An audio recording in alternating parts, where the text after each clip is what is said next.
ভালো হবে, আধুনিক কথাবার্তা লেখাপড়া আছে ভালো, এইভাবেই বইটা আসবে। কিন্তু এই যে বইয়ের মধ্যে যে 5টি কবিতা বিশেষ করে অনিতা ব্যানার্জিকে নিয়ে লেখা, তো এই জিনিসটা আমি উপভোগ করি। অনেকেই মনে করে এটা স্বাভাবিক, একটা নারী ক্যারেক্টার দেখলেই মনে করে কবিতাকে ভালোবাসে বা কাল্পনিক চরিত্র বা কোথাও কিছু ঘটেছে, কিন্তু আমি যে কি কারণে কি লিখেছি সেটা আমি জানি।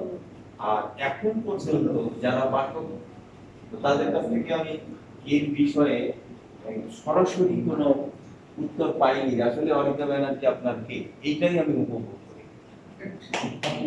বিষয়টা হলো এই যে 5টি কবিতা পড়ার পর ওনারা বের করতে পারছেন না যে অনিতা ব্যানার্জি কি, হয় কি আপনার, সে কি কাল্পনিক চরিত্র, সে কি বাস্তবে ছিল, বা সে আসলে কি।